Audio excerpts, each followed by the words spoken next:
Kita awali dari berita pertama, pelaku pencurian dan penadaan AC dan printer di Rumah Sakit Umum Provinsi NTB diamankan polisi. Pelaku langsung digelandang ke Mapolsek Cakranegara guna pemeriksaan lebih lanjut. Inilah pelaku pencurian dan penadah belasan AC dan printer di Rumah Sakit Umum Provinsi NTB. Keduanya digelandang polisi saat gelar perkara.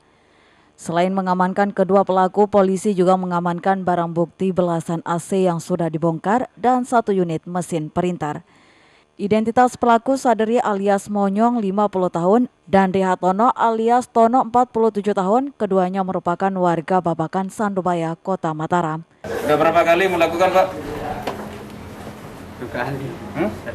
Satu kali. Berapa yang diambil? 11 atau 12? Hah? Terus dijual untuk apa? Bayar utang. Bayar utang. Kapolsek Cakranegara menjelaskan pengungkapan kasus ini dengan upaya pengintaian dan penyergapan oleh petugas keamanan rumah sakit saat pelaku pencurian beraksi untuk ketiga kalinya. RSUD kehilangan 12 unit AC dan 1 printer. Namun setelah berhasil dari penyidikan, tersangka masih baru-baru mengakui 11 unit. Dan AC-AC tersebut dibongkar menjadi kecil-kecil, semua dijadikan underdeal seperti yang tampak di depan, kemudian dijual kepada Pak Tono. Untuk mempertanggungjawabkan perbuatannya, mereka terpaksa diinapkan di balik jeruji besi rumah tahanan Mapolsek Cakranegara sambil menunggu proses hukum lebih lanjut. Mereka dijerat pasal pencurian dan penadahan Kitab Undang-Undang Hukum Pidana. Dari Mataram, Harika Sidi, iNews melaporkan. Sementara itu, pemirsa, 2 kawanan pelaku pencurian dengan pemberatan yang beraksi di rumah anggota DPRD Kota Mataram ditangkap polisi berkat rekaman CCTV yang terpasang di rumah korban. Inilah rekaman CCTV yang memperlihatkan aksi 2 kawanan pelaku pencurian dengan pemberatan atau curat yang beraksi di rumah anggota DPRD Kota Mataram, Kelurahan Babakan, Kecamatan Sandubaya, Kota Mataram. Tak butuh waktu lama berkat koordinasi anggota Babin Kamtipmas dengan tim opsional Polsek Cakranegara yang melakukan identifikasi rekaman CCTV dan mengenali wajah para pelaku, langsung melakukan perburuan dan penangkapan. Kedua pelaku ditangkap saat sedang bersembunyi di rumah kosnya di wilayah Cakranegara. Ironisnya, uang hasil kejahatannya oleh pelaku digunakan untuk membeli sabu. Berapa kali kamu nyabu sehari? Paling 2. 2 kali sehari? Wow, 2.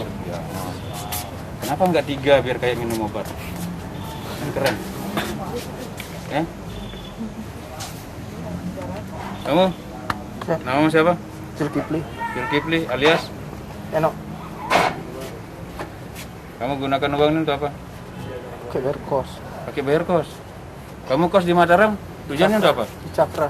Di Cakra, tujuannya apa?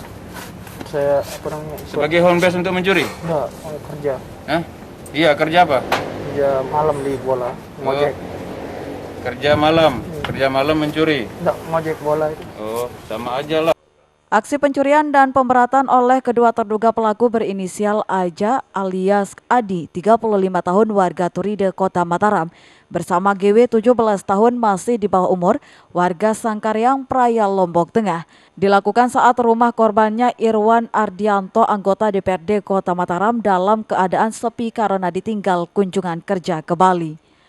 Setibanya di rumah, korban mengetahui ada barang-barangnya yang tersimpan di lemari, ada yang hilang berupa uang 6,5 juta, cincin emas 3 gram, serta anting 0,5 gram hingga korban merugi puluhan juta rupiah. Kejadiannya ini rumah kosong dan kebetulan korbannya adalah salah satu dari anggota DPRD Kota Mataram.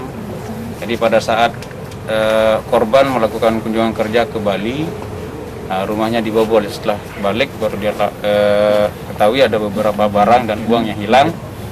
Setelah itu dicek melalui CCTV dan setelah diidentifikasi, dilakukan penyelidikan dan didapatlah tersangka. Atas kejadian tersebut dan berbekal rekaman CCTV, korban melapor dan polisi bergerak cepat menangkap 2 kawanan pelaku pencurian dengan pemberatan curat yang merupakan warga indekos ini. Polisi mengamankan barang bukti berupa 1 unit sepeda motor yang digunakan kedua pelaku saat beraksi dan sejumlah pakaian yang dibelanjakan dari hasil pencurian. Atas perbuatannya, kedua pelaku dijerat pasal 363 KUHP dengan ancaman kurungan maksimal 7 tahun penjara. Dari Mataram, Hari Kasidi, iNews melaporkan. Kita beralih ke informasi lainnya, ratusan warga di Lombok Timur berunjuk rasa di kantor desa Tembeng Putih, Wanasaba yang diwarnai aksi saling dorong dengan petugas. Mereka menuntut pemerintah desa transparan mengelola dana desa. Aksi saling dorong antara massa dengan petugas tak terhindarkan saat para pendemo memaksa masuk ke dalam kantor desa Tembeng Putih, Kecamatan Wanasaba, Lombok Timur. Emosi ratusan pemuda dan emak-emak ini mulai redam setelah kepala desa menerima perwakilan mereka. Massa menuntut agar pemerintah desa transparan mengelola anggaran desa dan meminta tanah pecatu dikelola oleh pemuda untuk dimanfaatkan sebagai sarana olahraga. Mereka juga meminta inspektorat turun untuk melakukan audit khusus dan mendesak BPD setempat untuk mendukung aspirasi mereka.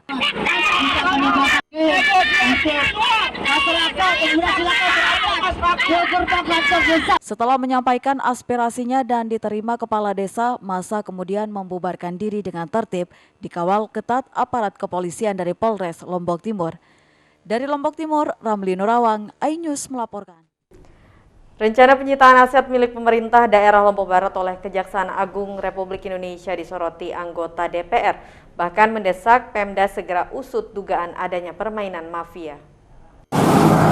Kontrak LCC dan PT Tripat diketahui merugikan daerah. Hal ini berdasarkan kajian yang dilakukan dari kalangan DPRD Lombok Barat terhadap kontrak perjanjian pengusaha Lombok City Center atau LCC dan PT Tripat. Terdapat pembagian saham 3% yang masuk ke dalam kas daerah, ternyata tidak sesuai, namun bukan dividen yang diberikan melainkan persoalan yang menyeret Direktur BUMD. Ketua DPRD Lombok Barat Hajah Nurul Hidayah menilai kontrak kerjasama itu sangat merugikan Pemda karena berdiri di atas lahan milik pemerintah. Diketahui pembangunan LCC di atas lahan Pemda Lombok Barat seluas 6,2 hektar dengan nilai 600 miliar rupiah dengan harga konstruksi bangunan sekitar 150 miliar. Setidaknya dengan harga tersebut, Pemda berhak memperoleh saham sebesar 28%. Karena itu, Dewan mendesak Pemda untuk melakukan kajian ulang terhadap kontrak kerjasama tersebut. Nanti ini kalau sudah disita, kita bisa mengajukan keberatan untuk itu, karena ini kan lahan kita punya dan perusahaan ini kemudian tidak bertanggung jawab. Yang menjadi kenapa saya bilang tidak bertanggung jawab, karena dari MOU awal bahwa di sana itu bukan hanya dibangun mall, tapi juga akan dibangun hotel dan juga akan dibangun rumah sakit di situ. Ada rumah sakit, ada hotel. Pada kenyataannya kan baru dibangun mall saja, dia tidak membangun hotel, dia tidak membangun rumah sakit. Ya, tidak sesuai dengan perjanjian. Sudah banyak menyalahi LCC ini. Kalau sampai hari ini tiba-tiba kemudian masuk menjadi tanah yang disita oleh Kejagung ini kan, Kejaksaan Agung, nah tentu menjadi pertanyaan kita juga. Siapa oknum yang berperan di situ? Lebih lanjut, kontrak kerjasama antara PT Tripat dengan pengelola LCC diketahui Pemda hanya mendapat 3%, sementara jika dihitung nilai aset berupa lahan dan bangunan tersebut mencapai 210 miliar atau sekitar 28%. Dari total nilai aset dan bangunan senilai 600 miliar lebih, sehingga Pemda Lombok Barat terindikasi dirugikan karena kontraknya tidak sesuai dengan luas lahan yang digunakan. Dari Lombok Barat, Muzakir, iNews melaporkan. Pemirsa, beragam informasi penting lainnya akan kami sajikan untuk Anda sesaat lagi, tetaplah di iNews NTB.